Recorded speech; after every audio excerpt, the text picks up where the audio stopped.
right, welcome back to the second hour of this Thursday edition of Focal Point on AFR Talk. A couple of quick things, and we're going to get to some phone calls.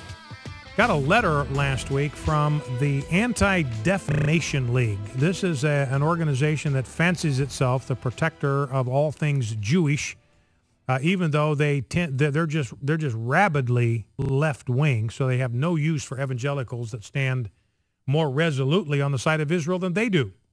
Evangelical Christians are more fervent supporters of Israel than the Anti-Defamation League, and that's what they exist to do, to protect the good name of the Jewish people. And I got a letter from Abraham Foxman, the national director. You see him all the time when somebody from ADL is interviewed. It's Abraham Foxman. He wrote me a personal letter rebuking me for referring to Kermit Gosnell as Philadelphia's Hitler and referring to his clinic where he murdered well over 100 babies and numerous women as Philadelphia's Auschwitz. And he wants me to cease and desist. He wants me to apologize for using that analogy. And I just say, Abe, ain't going to happen, buddy. It is not going to happen. He is a Hitler type. I mean, in fact, he's worse than Hitler. I mean, calling him Hitler is almost letting him off the hook, because Hitler delegated all of his gruesomeness. He had other people do it for him, kept his hands clean like Pilate. But Gosnell does it himself. He's the one that murders these babies himself, murders their mothers by himself. He's doing it with his own hands.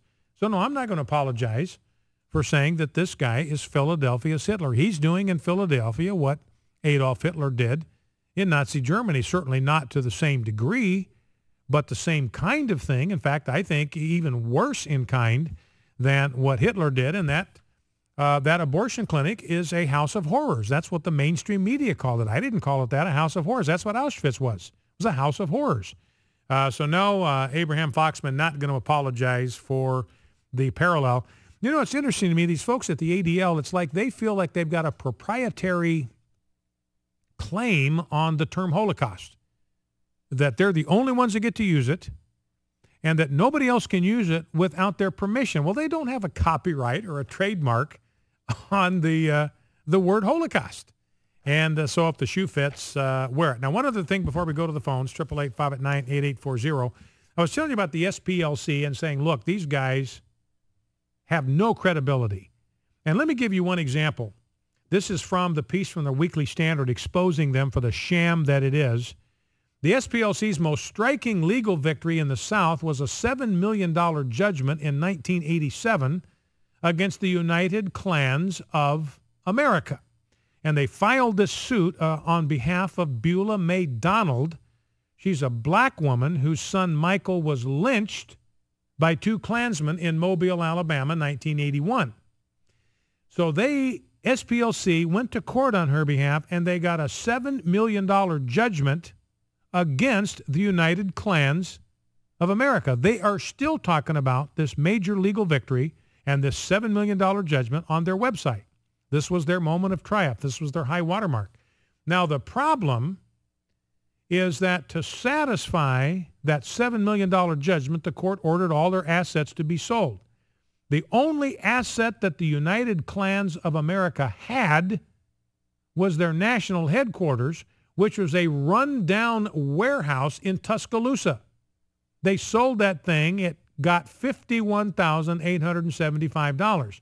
That's what Beulah May Donald got from the work of the SPLC. She got a settlement of $51,875. Meanwhile, and this is according to the Montgomery Advertiser, this is a newspaper in Montgomery where their headquarters are located, said that the SPLC went out and fundraised off of this poor grieving mother who lost her son to these white supremacist goons.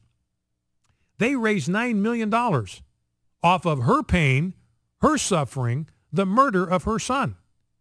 How much of that did they give to her? Zip, zero, nada. Kept every dime of that $9 million for themselves.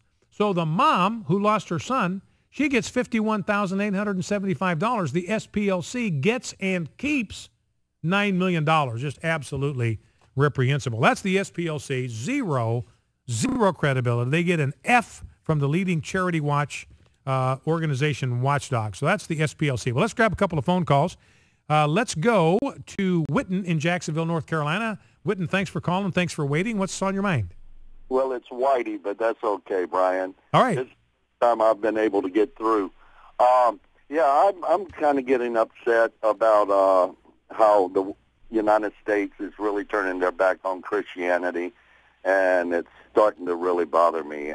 In fact, the Lord gave me the gift to understand prophecy, and I've been studying prophecies for many years, since 1979, and the one thing that I noticed is that the Lord put in my heart one day, it's Isaiah 17:1, that the Antichrist cannot reveal himself until after the destruction of Damascus. And you know what's happened over in Syria now.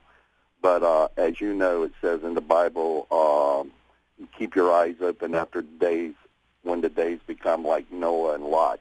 And in Lot's time was sexual perversion, and in Noah's time it was crime. So we can see that happening today. I have never thought that it would be this close that Christ would return. And the reason I'm saying that is because it states that there's going to be a turning away from Christianity, from Christ. And and that's what the scriptures, Paul says that in his letters, that there will be a great apostasy before the lawless one comes.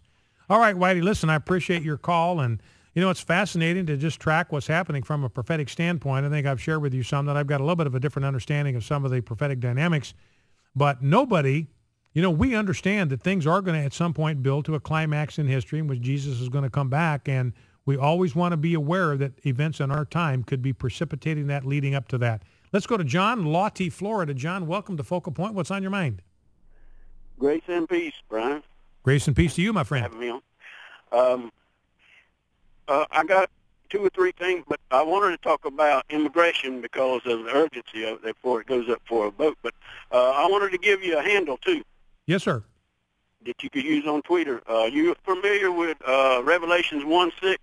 Yeah, uh-huh. It says we're kings and priests. Yeah, uh-huh. Does that make you a kingfisher? Well, you might have a point there. I guess I could use that one.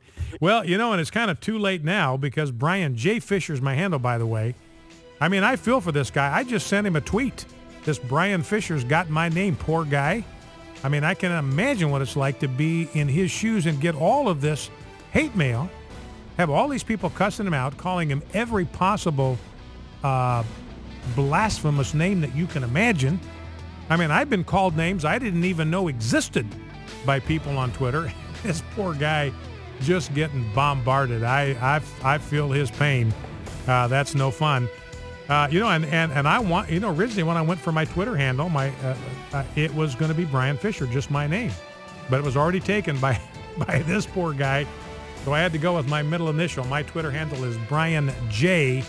Fisher.